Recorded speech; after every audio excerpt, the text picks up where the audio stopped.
You're listening to Cards to the Moon, a podcast about trading cards from both a collector and investor perspective. We hope you'll stick around for the ride as we take a deep dive into the state of the hobby, share some hot takes, hopefully some useful advice, and fun stories along the way.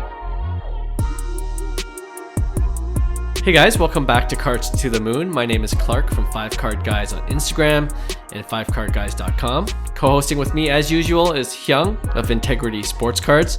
John, who is Trade You at Recess on Instagram. He's away for the next couple of episodes, but hopefully he'll be back on the show soon after. But today we have a guest interview with Brent Weyer, aka deepvalueinvestor1 on Instagram. And I had a great chat with him about investing in sports cards, especially more on the higher end of things. And we went into detail about what he looks for when making bigger investments and why he chooses the cards he does and even the players he likes to generally target. So stick around for that because some of his cards he's picked up recently are pretty incredible. But off the top, Hyung, we just went to the Sports Card Expo last week here in Toronto, which is the biggest card show in Canada.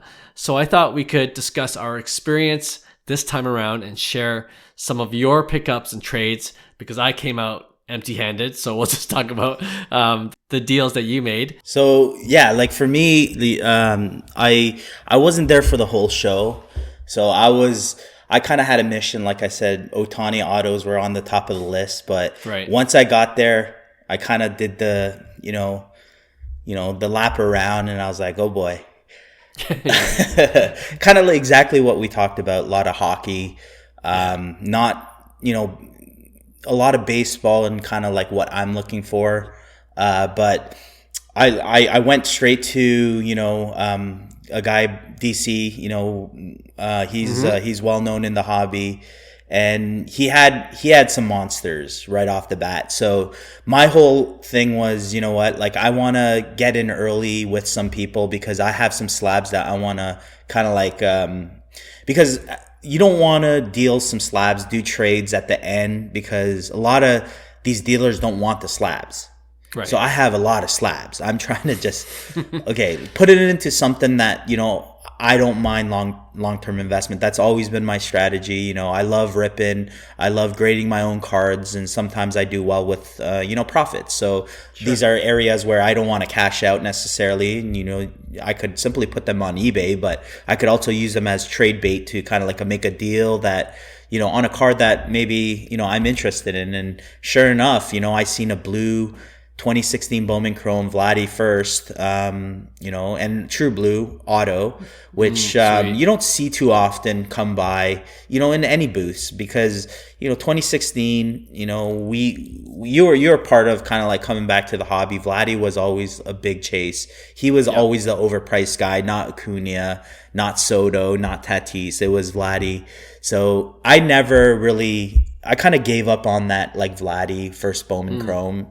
And especially when he had his MVP year, and I kind of like said, you know what, one day, prices are going to correct. And sure enough, he didn't have, the grade of the year he had last year.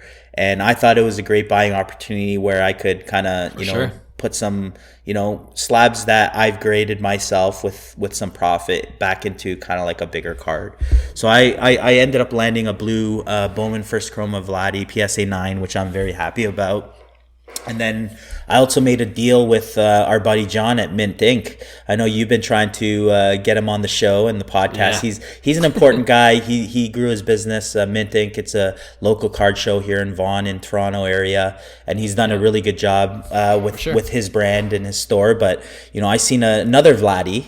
Vladdy's popular, obviously, but this was a rookie auto, 2019 Bowman Chrome Green Auto PSA 9 that he had it for, a decent price, because the Vladdy market's down. And, we had a good chat and, I had, a couple hockey slabs that were like literally worthless to me because, they're slabs that I submitted from, Series 1 Upper Deck with the Cole Caulfield, Zegras years. So I had some profit in there, and he's a store. So I knew that, as long as I give him liquid slabs, I'm able to kind of make a deal with him. So, I ended up swinging a deal with a little bit of cash, Canadian cash, not US cash. So, Yeah. a little bit of Canadian cash and a slab, and made a deal on that, the Bowman Chrome Auto. I think it was a pretty good price. But what sealed the deal is, I know you've been wanting him to come on the show. I said, you got to come on the show. Okay, That's nice. that's the kicker. We got to close the deal. So I think I closed the deal with John at Mint Inc. So with that deal, Sweet. but yeah, overall it was a busy show. A lot of people, from the Facebook posts that I've been seeing, a lot of people were happy with it. But to me, it was exactly what we expected. It wasn't as busy, but Saturday peak times, it got pretty crazy. But it was a lot of hockey still, lacking baseball, where, I like to play. But you had a few dealers that, like DC, well known in this area. He has, a bunch of baseball, and kind of like where to go, and, who to see, making sure you do the pre-deals before the show and all that. So overall, a good show. It's always good to, go out and talk just with the guys you usually talk online with, right? You see them every day anyways. Exactly. Right? Online, so. Yeah. No, you did well. You did well for sure. And I know you went a couple days, so yeah, it was unplanned. That was the crazy thing. I wasn't even sure if I was going to go, but I ended up going for 2 days. But yeah, it worked out. Nice. And you mentioned DC a couple of times. Yeah. That's Daryl Chan, and funny enough, he'll be on the show next week. So stay tuned for that. He has a lot of great insight as a dealer, 100%. and as a high-end collector. So you don't want to miss that show. But yeah, and with your green Vladdy trade, I feel like I was part of that trade, because if John comes on the podcast, then it's a win-win for absolutely. The pod. I did it for the team, Clark. I did it for the team. Appreciate that. Nice. All right. I don't have much to share. I went for 1 day, and I had to squeeze it in because it was Friday, and Right. I have my days free. But I had to go and pick up my kid after school, so I had like a limited. Kids will get you. Kids will. so yeah, I had to kind of squeeze that in, and I try to walk around as quickly. And like you mentioned, not a lot of baseball cards there at the show. So that was a little bit disappointing, but I kind of expected that. Yeah. And it was to the point where I was trying to force the trade to happen. Right. Like just want to get some action. Yeah. But then I would have like left the show not feeling good about whatever card I picked up, just because I kind of wanted it to trade. So I kind of refrained and didn't do anything. But it was like, to your point too, that I was glad to be able to talk to like 3 or 4 people that actually listen to our podcast, for sure. and we connected online through social media. Good to see them in person and just kind of chat cards. So that was definitely worth going to the show for that. For sure. All right, with that, let's play our interview that we had with Brent Weyer, aka Deep Value Investor 1, about investing in sports cards. Hope you enjoy it. All right, today we're lucky to have another great guest on the pod for this episode. His name is Brent Weyer, aka Deep Value Investor 1 on Instagram. We usually like to give a brief bio for all our guests. So if you're not yet familiar with Brent, in addition to collecting amazing sports cards, he works in medical device sales, and he lives in the Seattle area, which is awesome because, believe it or not, on a side note, according to our podcast data, the majority of our listeners comes from Seattle. For whatever reason, that's true. Wow. Yeah, but anyway, Brent also has a 12-year-old son who plays baseball, so I assume he'll be getting into baseball cards if he isn't already. Brent, welcome to the pod. Hey, Clark. Thanks for having me on. I really appreciate it. I've been listening to the podcast for a while, and this is the first time seeing your face instead of just hearing your voice. So this is pretty cool. Yeah. We always like to connect on video for sure. So as Brent's IG name, Deep Value Investor 1, suggests, we're going to talk primarily about sports cards as investments. But before we do, Brent, can you share a little about your own hobby journey? Like when did you just start collecting? Did you leave the hobby as a kid and come back in like many of us did? Or were you collecting throughout your entire life? What's your story? No, it's the cliche, collected as a kid, Right. like we hear over and over again, and then got back into it in the last couple of years. when cards became cool again. So add me to the list. Join the club. Yeah. Although my collecting style now isn't much different than when I was a kid, because when I was a kid, I actually remember buying and selling and setting up, card tables on the corner in the cul-de-sac in my neighborhood, and, selling them and buying them. And I just love buying, selling, collecting. So it's not that different now, actually. Okay. So you were in the flip game early on. That's amazing. Mm-hmm. Yeah, absolutely. Nice. Well, I mean, every time we talk about this, I know there's some who don't like the idea of thinking about cards as alternative assets we can actually invest in. So another quick question I want to ask you is the same one we actually asked Cajun Cardboard. I don't know if you are familiar with his content, but he's been on the pod before, and we asked him whether he thinks, and I'm asking you the same question, whether you think there's a conflict between collectors and investors in the hobby, because, a common argument I hear every once in a while is that investors or flippers can cause prices of cards to soar or skyrocket, making collecting all of a sudden unaffordable. What do you think? Yeah, I think a lot of collectors are, closet investors. Okay. I get into these conversations, with people, and a lot of times it's become very virtuous to stand up on a podium and say that you don't collect cards because, the investment, or you don't care if the cards go up or down.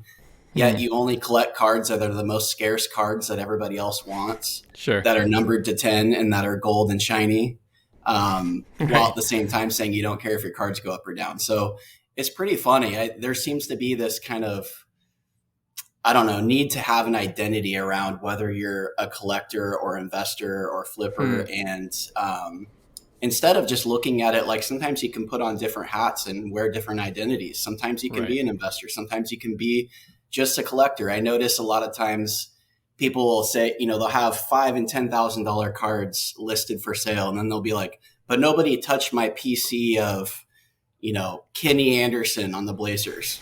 And it's like, okay. I mean, it's easy to have it be your PC when there's $7 cards. Sure.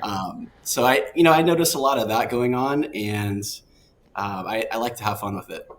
Yeah, I'm with you. I just want to kind of, it's fun to talk about these things every once in a while, just to clear the air. All right. So if you are a believer in being able to invest in sports cards, like we are, Brent, you mentioned off the air that when you buy cards to invest in, one principle you go by is to buy a great player, of course, but it's also important to buy a great card of that player. So I was wondering if you can explain that a little bit more and maybe give a couple of examples of that. Yeah. And also I think it's really important when discussing a topic to clearly define what an investment is. I think a lot of times people think they're in disagreement with each other when they're not even in agreement with what the definition of what they're arguing about is. That makes sense. So to me, an investment is something that you purchase or buy that you're not looking to consume, like clothing or food, with the intent of potentially selling it for more later and making a profit.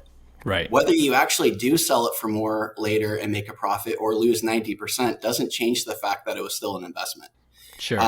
So just to clarify that and level set, I notice a lot of people will say, oh, I lost tons of money. This wasn't an investment. And that doesn't change the fact that it was still an investment. So, gotcha. But back to your question around collecting great players and the great cards of great players, I'll give you an example. So I purchased a 2011 Mike Trout Bowman Sterling purple auto.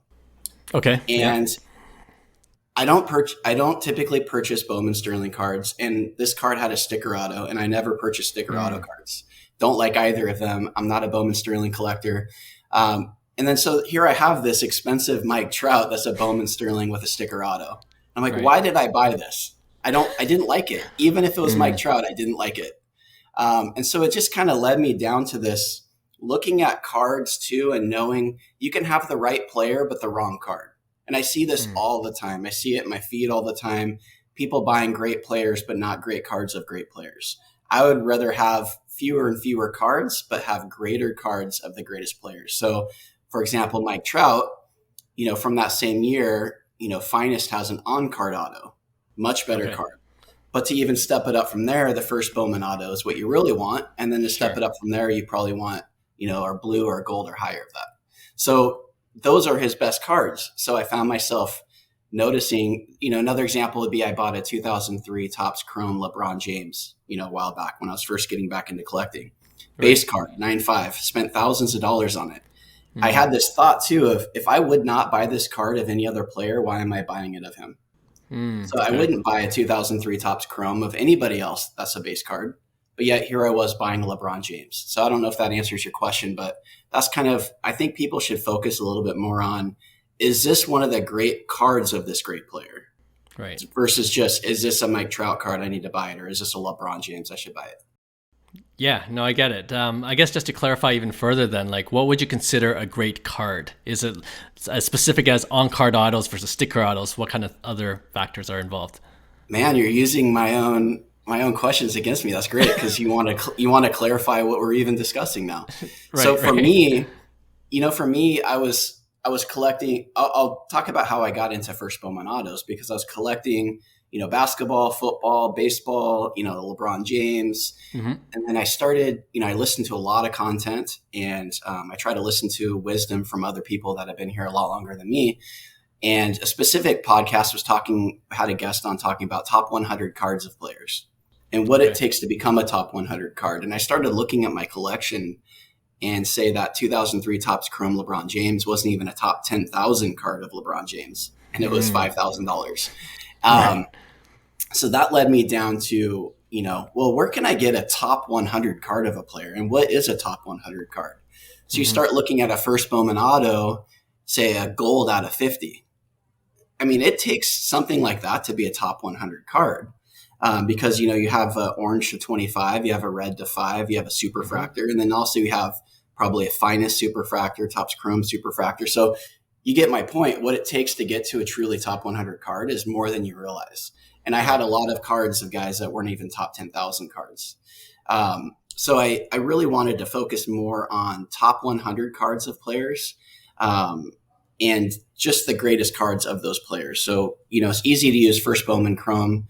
So I'd say a blue or gold or higher of a first Bowman Chrome of a player would be a great card, versus, say, a Bowman Sterling with a sticker auto. I do not consider a great card, or even a PSA 10 of any variation of it, or any Chrome variation. There's hundreds of cards of players, especially now. How do you make sure that you're collecting the right one? I don't want to get lost in the weeds of all these other cards and not collecting great cards, because that's what it's about. Yeah. Well, I mean, to that point, any advice you give for especially newer collectors coming into the space? Because now that, like you said, there are so many rookie cards of these players and so many different variations and different sets and different variations within those sets. Like, where do you start in terms of trying to figure out what are the best cards for that certain player? Yeah, I always ask myself when I see a card, is this card significant for this player? Is this a card that's going to be remembered? Is this card significant? Is this a card that's going to be sought after?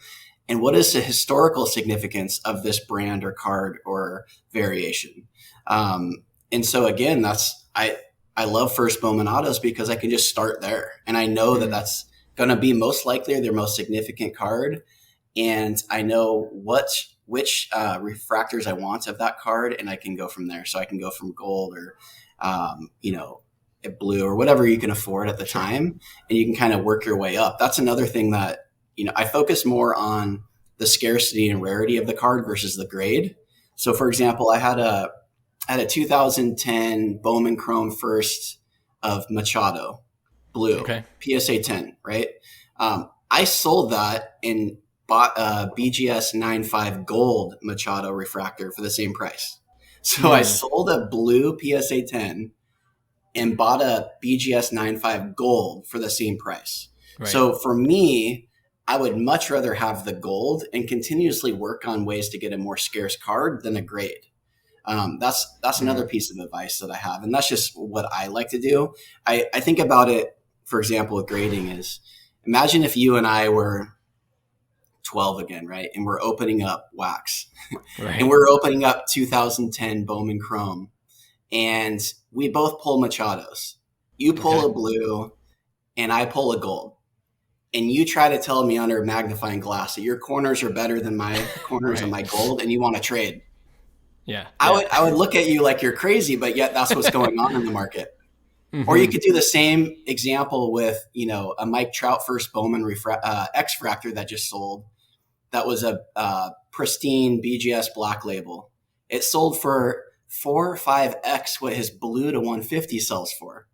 Wow, so imagine if we were kids again and I had 4 or 5 blue Mike Trout first Bowman autos out of a box and you pulled one X Fractor to 225, but you again told me, you know what? I actually think this is better quality. You want to trade all 4 of your blues for my one X Fractor?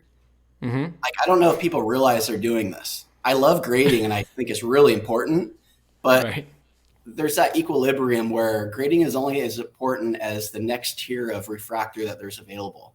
So I think in the past, you take a mantle, 52 tops mantle, there were no variations of that. So grading was all you had to go by. Now, why would I pay a ton for a PSA 10 refractor when there's a blue? And why would I pay a ton for a PSA 10 blue when there's a gold? So I'm sure at some point, you know, if it's the red to 5 and there's a PSA 10, maybe you want to go after it at that point. But if I can keep stepping up tiers of scarcity and rarity of a card versus grading, I'm going to do it. Yeah. Brent, you're preaching to the choir on this podcast. We've been saying something like that throughout the entirety of our podcast existence. And, you know, we have a saying, we say, buy the card, not the grade, usually a good motto to go by.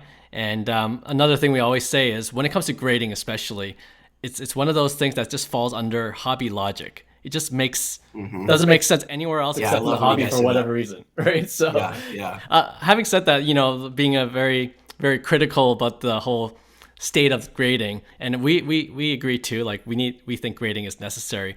Do you think at some point things change in the grading world in terms of like how PSA is perceived versus BGS versus SGC? Is that a factor in your mind when you go for the scarcity of cards rather than the grade? Yeah, I think too much time is actually spent on discussing comparing PSA to BGS and the price of a 9.5 to a PSA 10 of the exact same card. Fair. And I don't think enough is actually spent on educating in the way that I was just discussing where, okay, PSA 10 is more expensive than a BGS 9.5, whatever, right? Like the hobby logic. You don't need to fight hobby logic. But, you know, if you actually show somebody, hey, before you buy this PSA 10, look what higher tier refractor you can buy at any other grade before and really stop and evaluate, why am I spending so much on this? And what can I get instead? So, you know, you might be able to get an orange PSA 9 for the price of a PSA 10 of a refractor. You know, I've seen things like this happen. Wow. Yeah. So, you know, so instead of talking about, you know, BGS versus PSA, I don't really even care. Get me the best card that I can get for the money that I have. So yeah, I have a feeling that eventually that stuff will figure itself out. Eventually the most scarce cards will always be desired in whatever slab they're in. I saw a Hope Diamond Mike Trout update and a PSA 6. I remember that. For $15,000 or $16,000. So at that point, that person would not care if that was in BGS, SGC, like you know, at some point that people don't care. And I think eventually we'll get to there because eventually 99% of cards will be worthless anyway. So once that happens, there'll be only the most scarce cards left. And then it won't matter as much which slabs, but yeah, we'll see. Yeah. Okay. Yeah. I like that insight. You mentioned you like collecting first Bowman Chrome autos, and if you look on your feed, it'll be obvious that you like collecting first Bowman Chrome autos, as I do. I know you saw my 5 Card Guy's Instagram. I just was able to get the BGS 9 of Mike Trout, his first Bowman Chrome auto, so that was one of my Grail cards. So let's stay on baseball because first Bowman Chrome autos really applies mostly to baseball cards. And many of our listeners actually tune in to our pod because we're apparently one of the few that focuses a lot on baseball cards. That was the reason why I started tuning in. Is that right? Okay. Yeah. I was listening to all the different podcasts and one would actually talk about baseball sometimes and quite frequently. And that was you guys. And so I actually think Scotty B Cards on your pod is how I learned about Scotty B Cards and started having a good relationship with him and discussing war and having great conversations. And so, I really have you guys to thank for that. Amazing. Yeah. Scotty B Cards. I'm happy to talk about all other cards though. You know, for example, my most expensive card I have is a LeBron Exquisite Limited Logos patch auto. Oh, wow. Okay. But, you know, it takes a card like that in basketball to be, a top. I don't even know if it's a top 100 LeBron, actually. I'd have to really stop and think. And that cost me more money than any card I have. So, Sure. If I had unlimited budget and I could get top 100 cards of some of these guys, I might have more basketball. But yeah, no, that's cool. I mean, it's kind of funny for us because we are based in Canada, the three of us, the co-hosts here, and you would think that we would just be all about hockey cards. We have the local Toronto Sports Card Expo that just passed this past weekend. 90% of vendors are hockey card dealers, right? And it's unfortunate for us baseball card lovers trying to find that one booth that sells high-end baseball. But anyway, but Hyung, I don't know if you listen to some of our podcasts, he used to play pro baseball, so he's really into baseball. And I just grew up loving baseball first. The Blue Jays, the 92-93 World Series champs, that really imprints you upon you on just how much it's really cool to have his insight. Baseball. Yeah, I really appreciate that.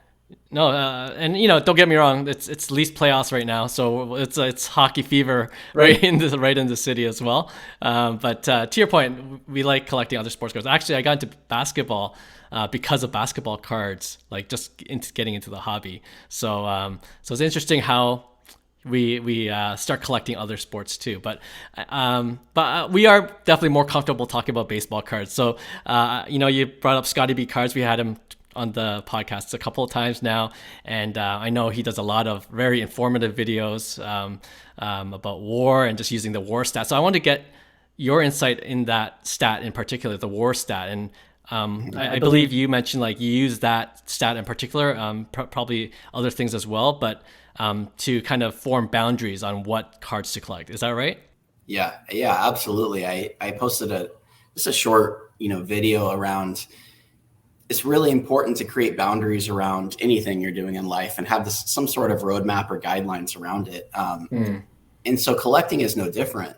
I find myself going all over the place, collecting everything and anything, and who was hot that week or that month. And I had to stop and slow myself down and say, all right, what am I doing here?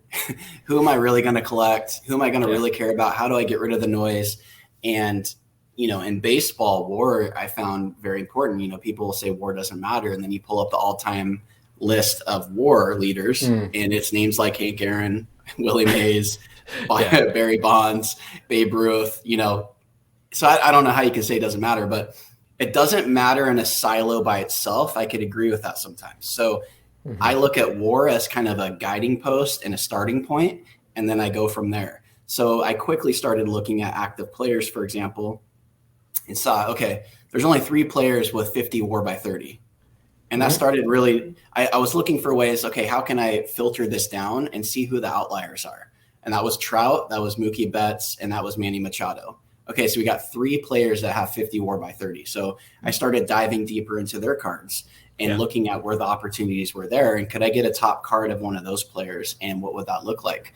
I use WAR as a stat to start. And then I also look at market psychology around a player. I also look at economics. I also look at the card itself. It's not important to get a Trout card. It's important to get a great card of Mike Trout, for example, or Machado.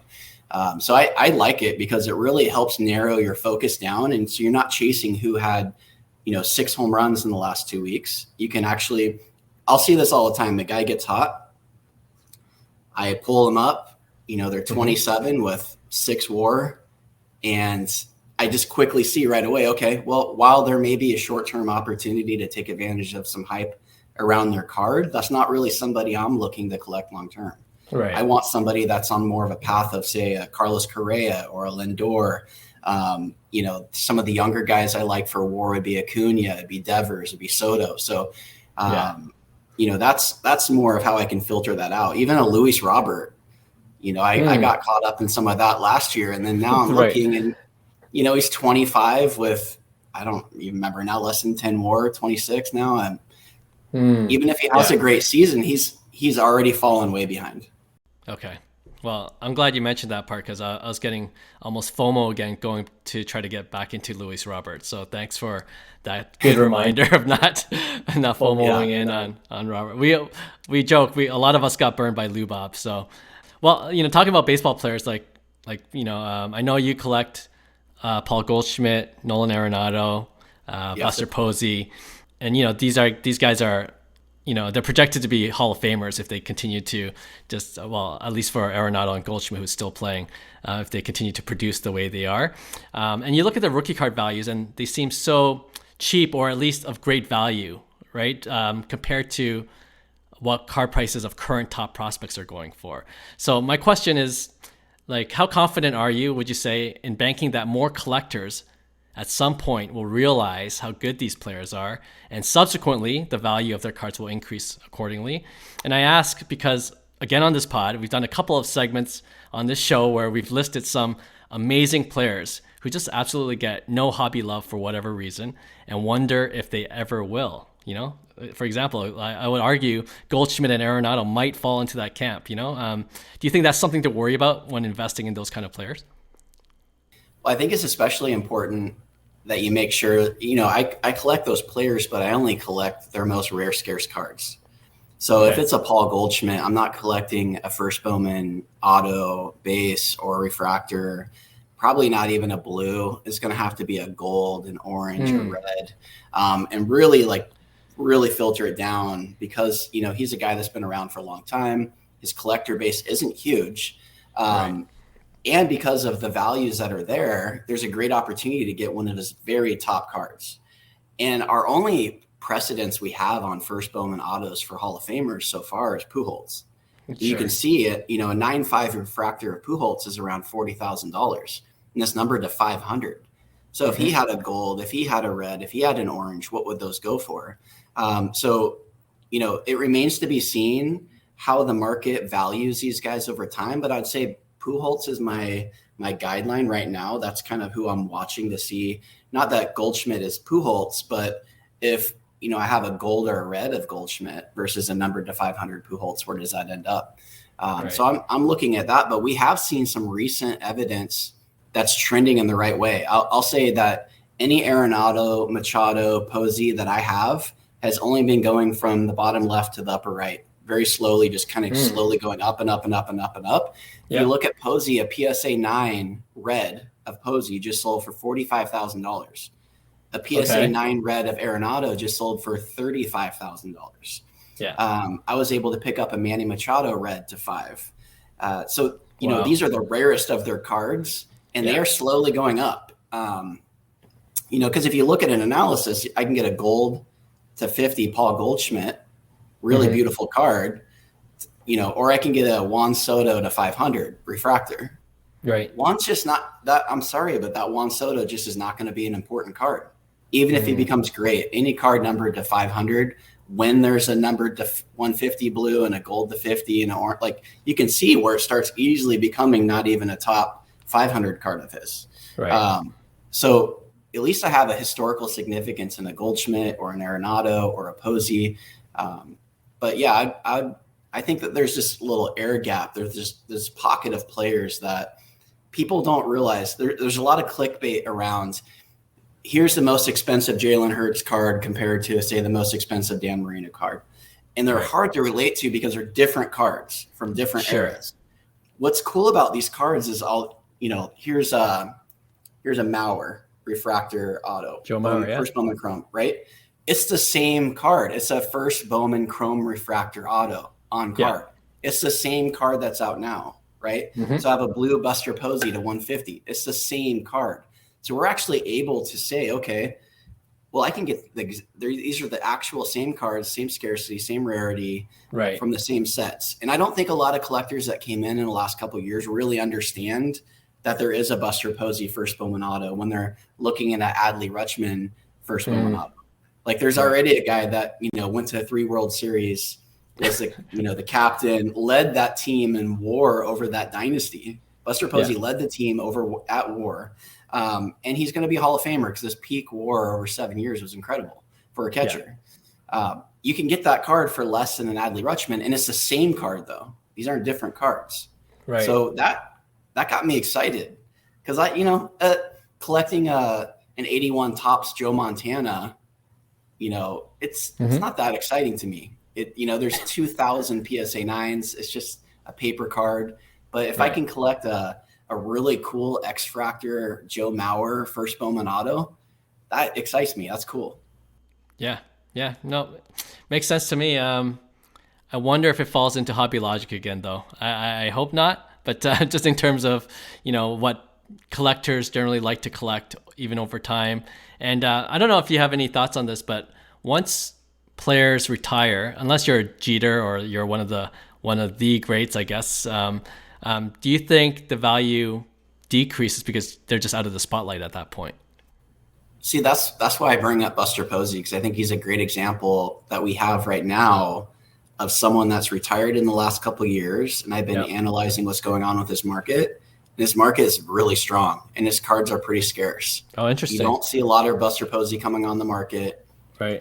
His cards are scarce. They tend to go for a strong bid. So yeah, I look at all these things and I analyze what's going on with current situations like that, because, Buster Posey would be a great example. And let's see what happens with Pujols' first Bowman auto. The only problem with Pujols is it's numbered to 500. So it's not that rare. Right. But it's still a good guideline to go by. Yeah, and that card in particular, numbered to 500, I believe that was the redemption one, right? So there might be less than 500 actually, if we. Yeah, and I'll bet half of them, the autos are so faded you can barely even see them. Right. So that's another problem with that card. Gotcha. All right, Brent, I've really enjoyed this discussion. Certainly learned a lot. But before we let you go, I wonder if I can just fire off 4 or 5 short answer questions, as we like to do with all our guests. I'll try. I don't have a lot of short answers, but I'll try. No, okay. You don't have a limit, but these are short questions. You take as long as you need for the answers. Well, the first one's easy. Favorite card you currently own? Mike Trout, blue, first Bowman auto. Nice. Amazing. What card or cards are on your watch list currently? That's a good question. It's any orange, blue, gold, red refractor first Bowman autos of players of significance that I think that have good value right now. So it could be a Carlos Correa, it could be a Francisco Lindor, it could be a Goldschmidt, Arenado, Buster Posey, those kind of players that I feel like have a lot of upside still, that are slow and steady and don't have a lot of gambling involved in their cards. Okay, cool. This wasn't one of my original questions, but while you're answering, in terms of investing, like, do you typically hold on to these cards? I guess for those cards, you would hold on to it for a while, but do you still participate in selling cards more on the short-term, mid-term flips? Oh, absolutely.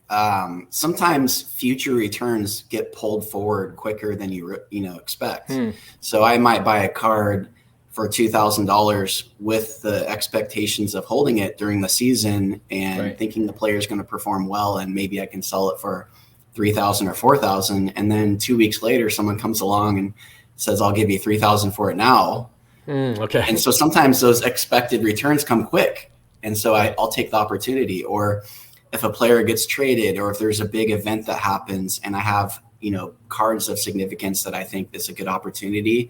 And especially if I think I can get that card back again, I'll take advantage of those opportunities. So, baseball for the last, January, February, and March was pretty hot. Yeah. And I was able to sell quite a bit of baseball. And it's already coming back down because a lot of the sharks in that space have swam to warmer waters and are now collecting, buying up football, because it's just a cycle. Now all the flippers and the investment game is mostly about buying cards of players that are not playing. If you notice. So they're all buying quarterbacks now. So now it's safe. I'll tell your audience, it is now safe again to buy baseball. Yeah, gotcha. Good advice. All right. You mentioned earlier in this episode about when you got back into the hobby, you're listening to different content creators. Any particular ones you still listen to? Anyone you want to shout out for some of our listeners? Because I certainly don't just listen to our content, but others as well. Oh, I mean, absolutely. You guys for baseball. Sports Card Nonsense, I think, was another of the very first ones that I started listening to. I find them really entertaining. But I now probably steer more towards content on the side of, say, the Bill Simmons podcast for basketball, or, Flipping Bats for baseball with Justin Verlander's brother, and trying to actually get more into the sports themselves and the players themselves. Now that I have more of the cards under my belt, now that I feel like I know cards a lot more. Yeah. But I desperately needed you guys when I first got back, and I consumed as much as I possibly could. Nice. Every single day, hours a day, I would say I was listening to as much content anywhere I could. So it was a way to, what might have taken someone 5 to 10 years of collecting experience to get to, I feel like I was able to get to in a year just because I was committed to,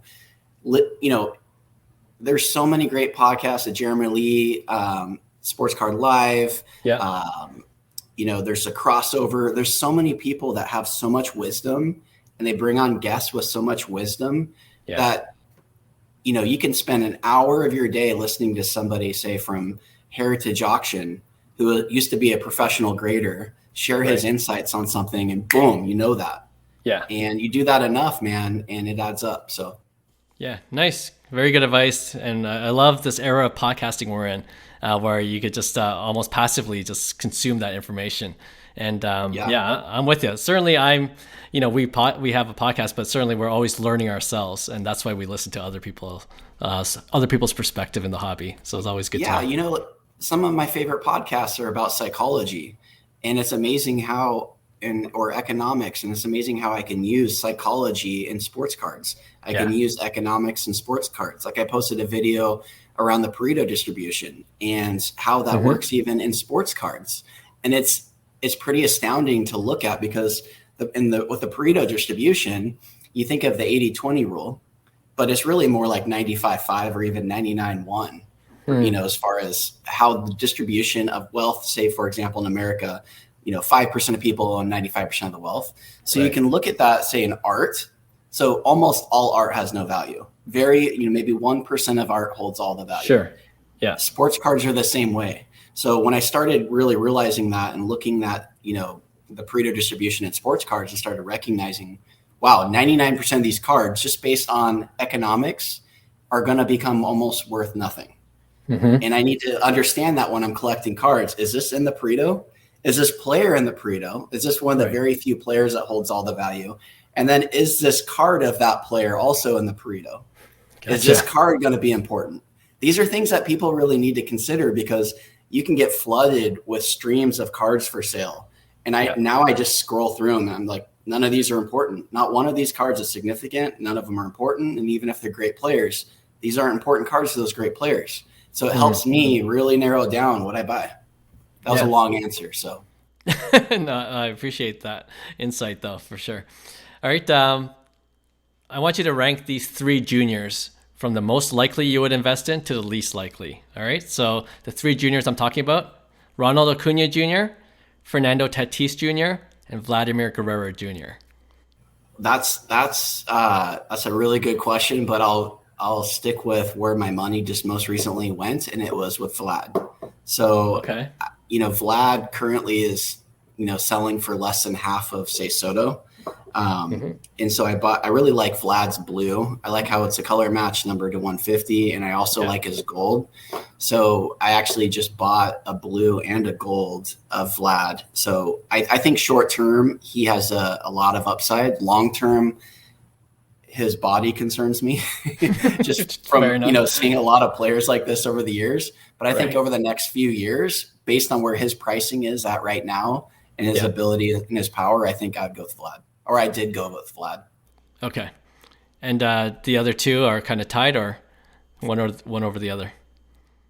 Who are the other 2? Acuna and Tatis. And Tatis? Tatis concerns me because of the controversy around him. I need to kind of see how that plays out. He's probably the most talented of all 3. But based on what I've seen with Barry Bonds and based on seeing some of the hate, with his pricing where it is, still historically, you're looking at a refractor to 500 of Tatis, say in a PSA 10, is still $3,000 or $4,000. Yeah. And, I can get a gold Manny Machado for that. So it's not just that I'm concerned about Tatis. It's based on where his pricing is today. I think it still has a lot of settling to do. Okay, fair enough. But absolutely, Vladimir Guerrero Jr. was the correct answer. And I'm not saying that because we're a Toronto podcast. Yeah, it's based on his value right now, man. There you go. And the last one, we always ask this because we are a Canadian podcast. Is there any player from any of the Toronto professional teams that you will consider investing in mid to long term? More longer term, it might be Bo Bichette. Oh, wow. Okay. Because physically, he does look like he's going to hold up long term. Yeah. He's a hitting machine. He gets overlooked and overshadowed by Vlad. But if Vlad fizzles out over the next few years, or if Bichette just goes anywhere else at shortstop, right. If he can get a little bit better of a glove, I would say longer term, Bichette might be the better buy. Nice. All right. You might be right. We have a fellow Toronto collector, which we saw on the local card show, and he's absolutely sure that once Bichette's contract's over, he's going to bounce to the Yankees because he hates playing in Toronto. Contract? Another 3 years or so, I believe. So, yeah. Okay. He'll be. That's a long time in this card world. That's true. A lot can happen in 3 years for sure. All right, Brent, once again, thanks for joining the pod, and yeah, hope to keep in touch with you. All right, thanks, guys. Hey, thanks for listening to Cards to the Moon. We'd really appreciate you subscribing to our podcast wherever you listen to your podcasts. And you can also connect with each of us on Instagram at 5cardguys, or you can follow Hyung at Integrity Sports Cards, or John at TradeU at Recess. You can also check us out at 5cardguys.com. Thanks again, and hope to connect soon.